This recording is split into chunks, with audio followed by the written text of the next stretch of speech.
Hello, and welcome back once again to the HR Social Hour Half-Hour Podcast. This is episode 47.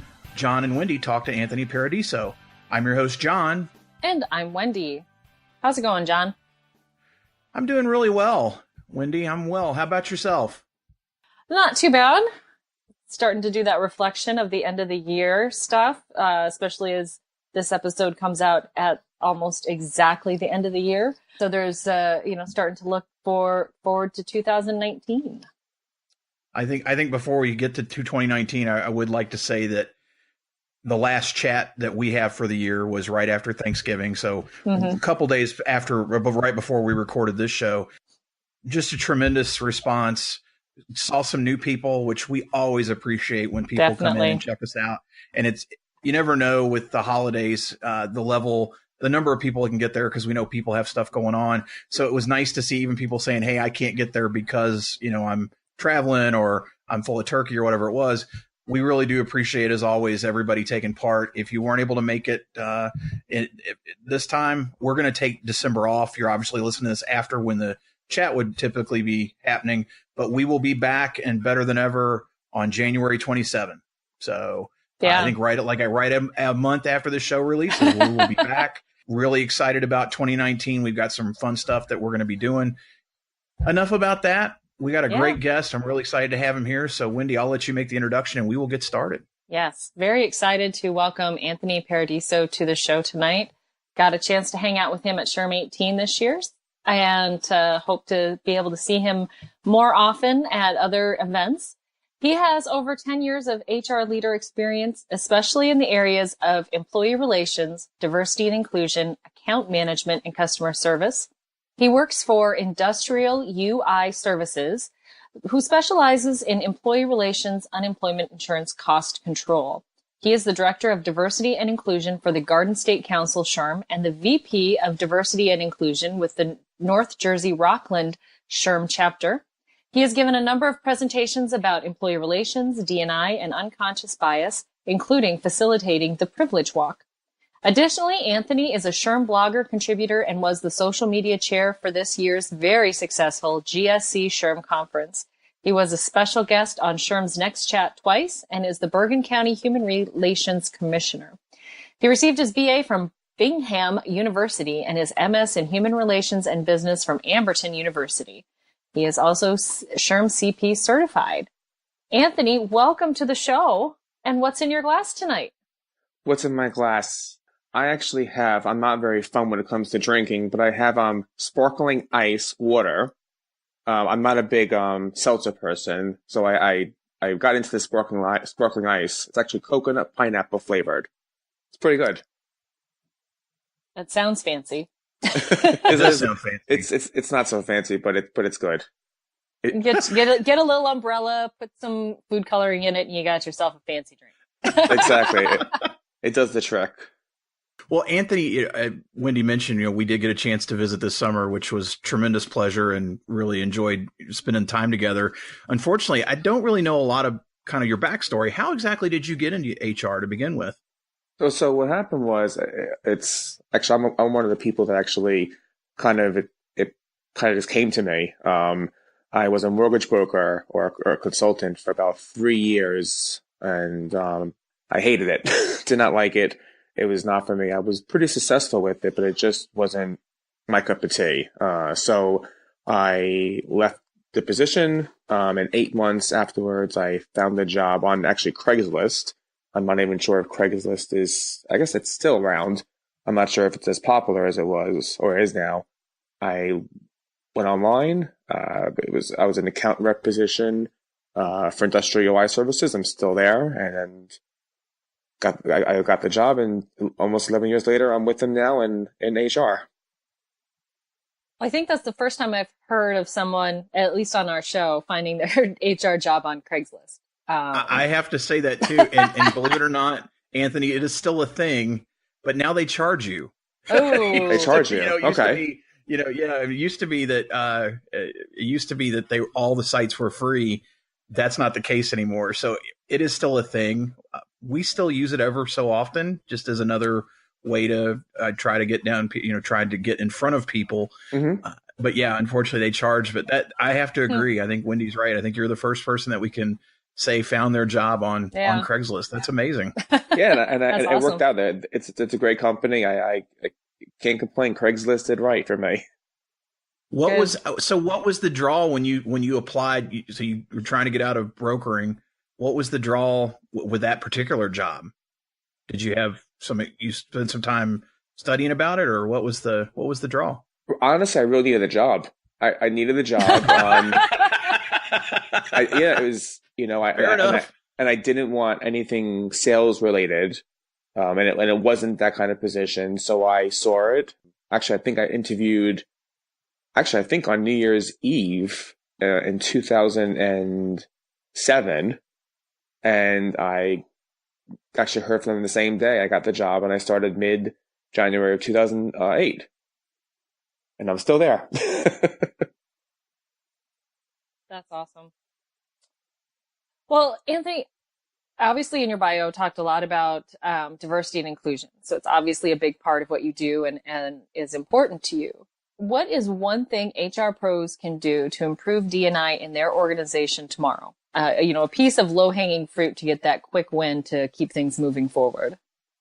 I think the main thing, I've been in my volunteer role with diversity inclusion on the state level for about 3 years now, and I think the one thing, and actually I just came from the diversity and inclusion conference, the Sherm one in Atlanta just last month. I think the one thing that we have to start realizing is that inclusion is really the key thing here. Diversity is very important and will always be important. But if a company is not inclusive, people are not going to stay there.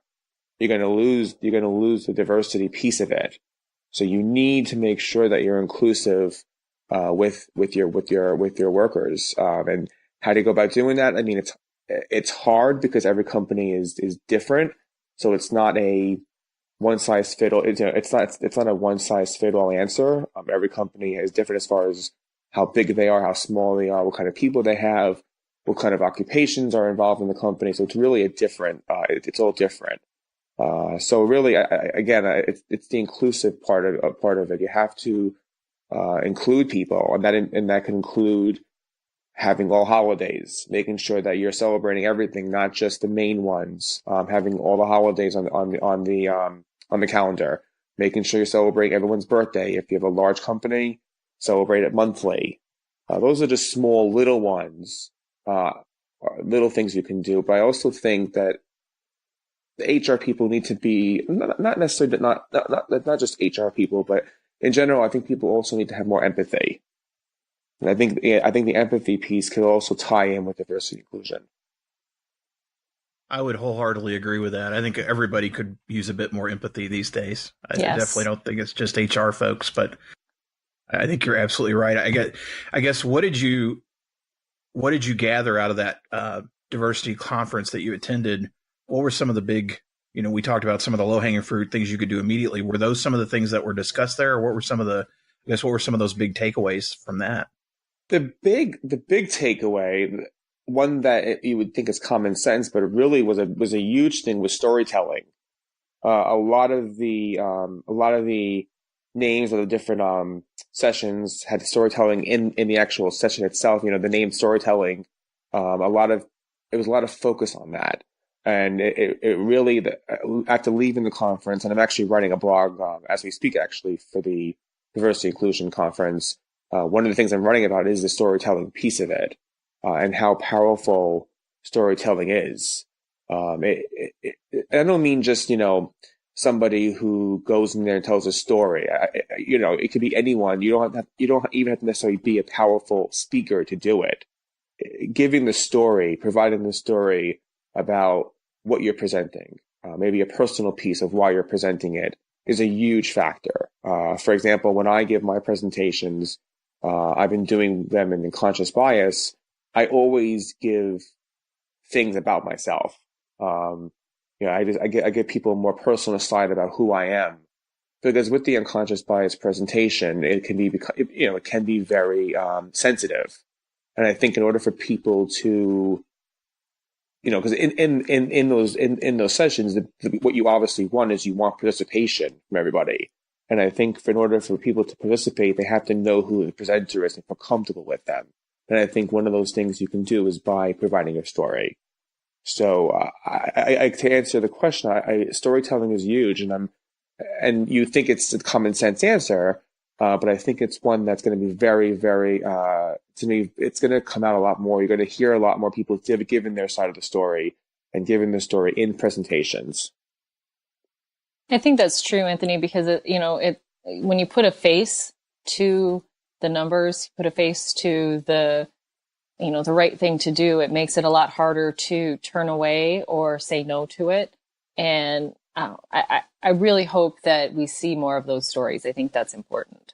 Oh, yeah, absolutely. And it was a story, and actually to be more specific, in one of the sessions at the SHRM conference was huge. It was a transgender CEO, and she gave her story about how she became the CEO and how what she went through, and that was huge because if she didn't do that, it wouldn't have had the impact. It wouldn't have had the impact if it was not for the story. And the story was a good 20 minutes, but it really was needed. You imagined what she went through through the transgender process, and she took you through the personal side of it and the business part of it. It was very big and very influential, and I'm writing about it as we speak on my blog. But again, storytelling is big. Anthony, you broached the unconscious bias piece, and you've been speaking on it several times this year. Some of the folks that listen to the show may not be as familiar with the concept. Can you talk a little bit about, at a high level, really what is unconscious bias, and how would you suggest going about either preventing or addressing it when it's coming up? Of course, no, definitely. So I actually have in front of me a definition to provide people this is a definition that I use in my presentations, and I'll just read it right now. So unconscious bias, and it also is known as implicit bias, refers to a bias that we are unaware of and which happens outside of our control. It is a bias that happens automatically and is triggered by our brain making quick judgments and assessments of people and situations, influenced by our background, cultural environment, and personal experiences. So the first thing I always do in my presentations is, again, I give a storytelling about me, who I am, and how I got to where I am. And I always tell people in part of that is that we all have biases. I think that's the first of all. The main thing is people who go into a presentation like this think that that they don't have biases. And then when you hear that you do have biases, they automatically assume that they're they're racist then. And that isn't the case. Just because you have a bias doesn't mean that you're a racist. It means that you're just human. We all have biases. It's something we're all going to have them. We're always going to have them. It's never going to go away. But we can certainly work on those biases. And I would recommend definitely, if people have not, people going on, it's called the IAP. It's the implicit association test. It was years ago. It was made by Harvard. You can go online and you could just put IAT and Google it. It's about a 5-minute test. Not even a test really. It's a 5-minute exercise, and it kind of gives you and shows you where your biases are towards. So that's always when I do my presentations, I always say in my piece to always do that afterwards. At some point, you have time. Make sure you're using desktop computer because you need you need a keyboard and you have to press certain buttons and whatnot. But it takes about 5 minutes to do. It's really good.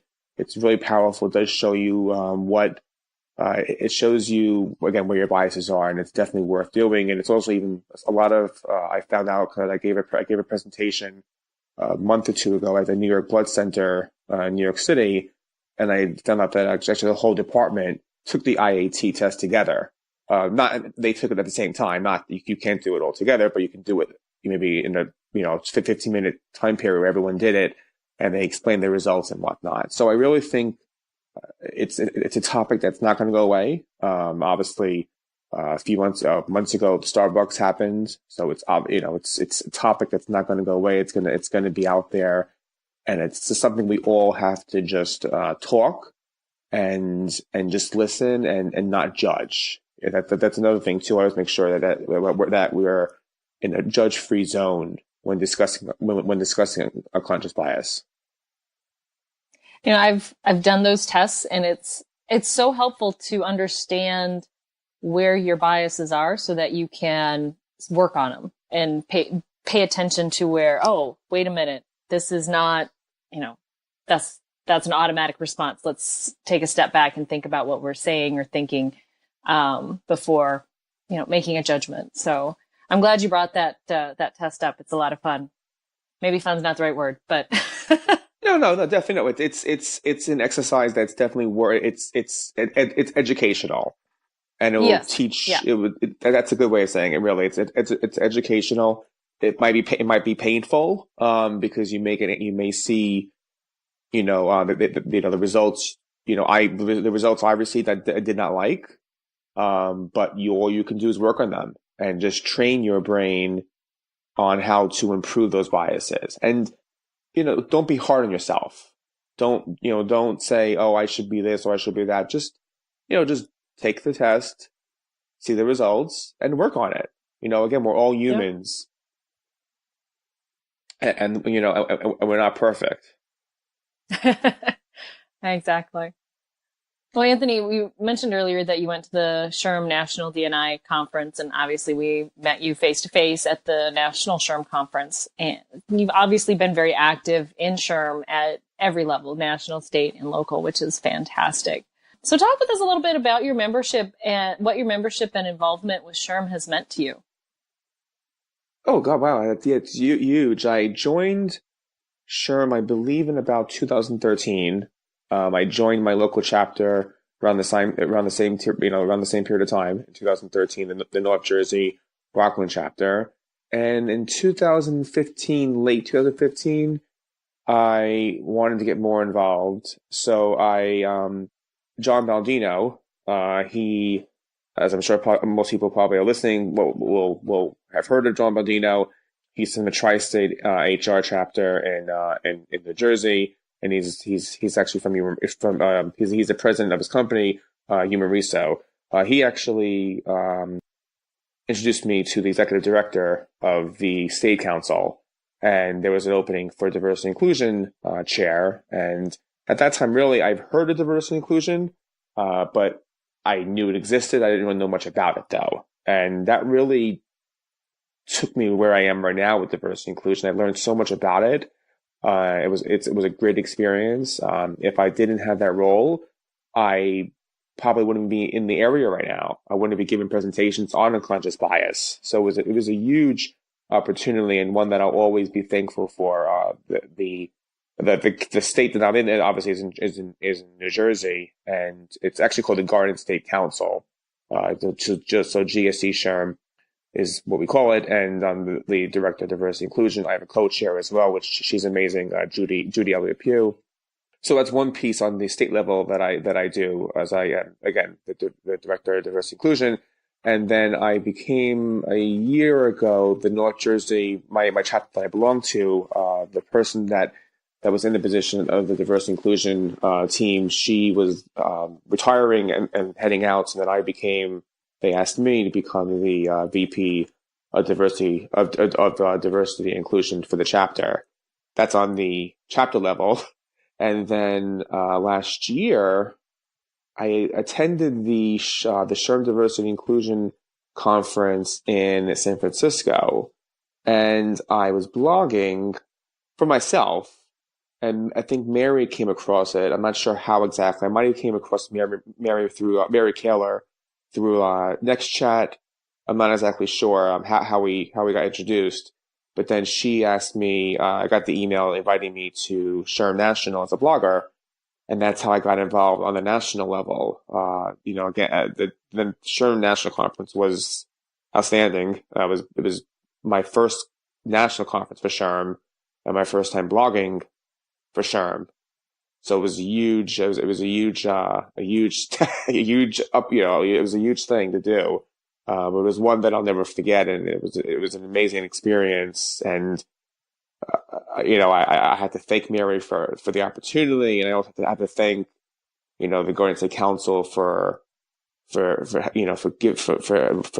having the position of the diversity inclusion chair and also my chapter. It's all been great. I definitely recommend people to volunteer on a chapter level, either if you're in SHRM or if you're in a different organization. If you're not in HR, but if you're in a different profession, I definitely am a huge advocate of professional development, and I think everyone should try to volunteer as much as they can. And I'm glad that they let you be involved in all of that, and got you going on the road you are, so that we got a chance to meet you. So I think that's fantastic. Thank you. Well, yeah, so excited. And hopefully we'll be hanging out more next year. Yay. Well, Anthony, now it is time for everyone's favorite part of our show, the half-hour question connection. And so our first question here is, do you remember how you first connected with us? I don't remember exactly when, but I believe more than likely it must have been through NextChat, is my guess. I remember first meeting, obviously, at the Sherm National. I remember we went to get a bite to eat for breakfast. I remember you guys came to the hotel, and we had breakfast together. But as far as when we first getting introduced, I believe it was on NextChat. Most likely. That was a yummy breakfast too. Yeah. That was great. That was fun. It's the NextChat memorial question, I think, yes, is what we're going to rename it. Anthony, can you talk a little bit about how networking's helped in your career and what's been really effective for you when it comes to networking? Oh, it's been huge. I've met so many people just by going to my chapter events, going to Sherm National. Networking is, I can't explain how important it is. And I know, for me, I'm really more of an introvert. So it's, some people get surprised by that because I guess outside I'm very outgoing usually, but after an hour of being in front of people, I usually need a break.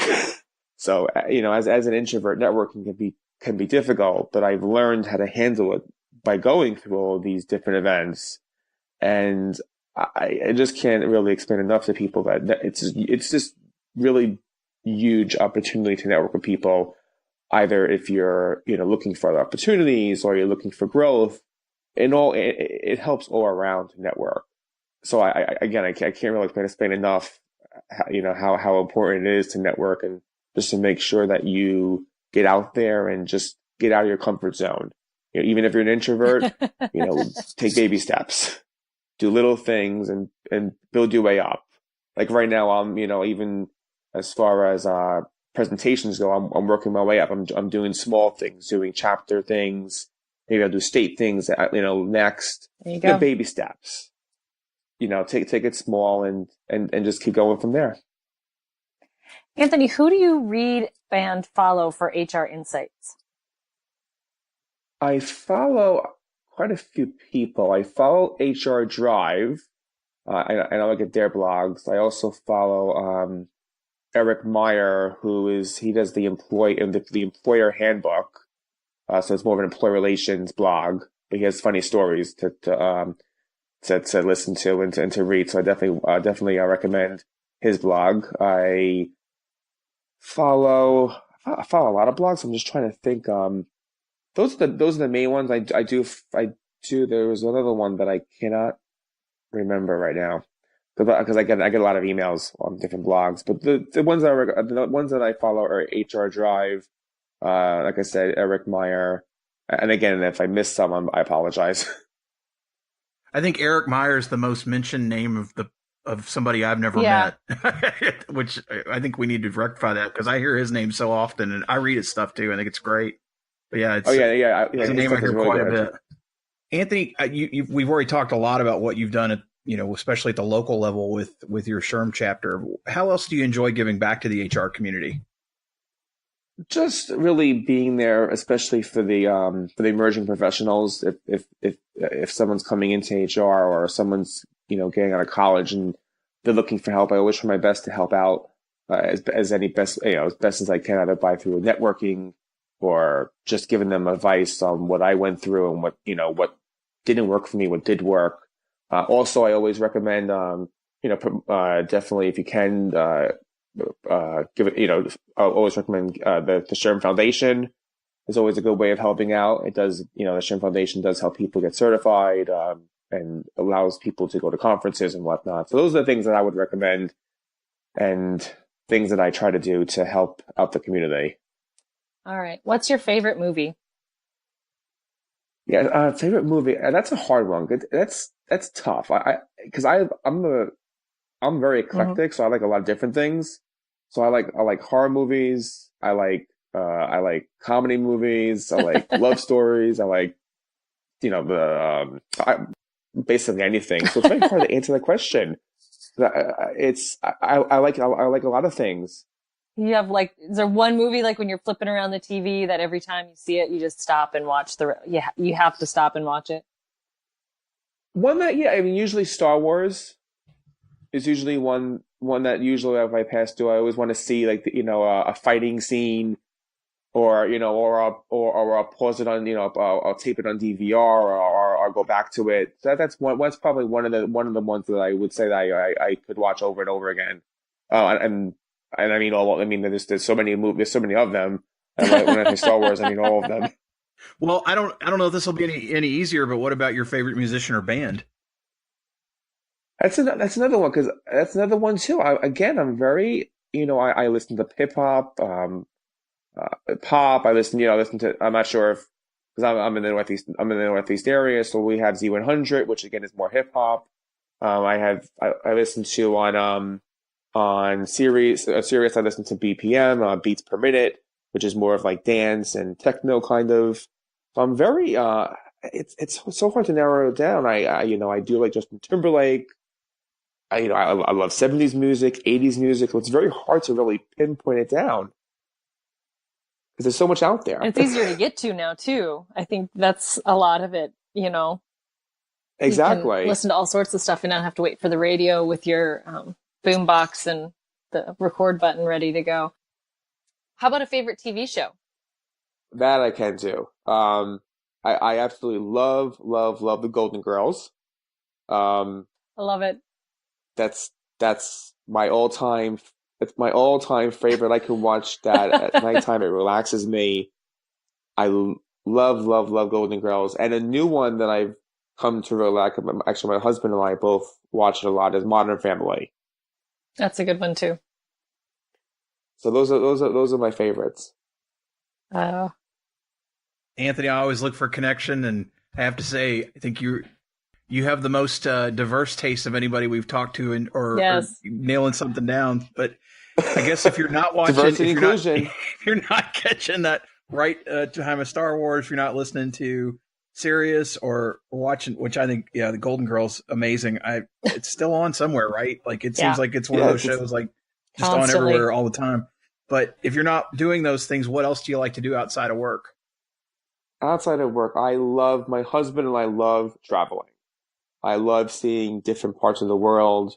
It's really important for us to try to do as much as we can, because as when you get older, you're limited sometimes. So I want to get as much as I can out there when I'm young, I mean, quote unquote.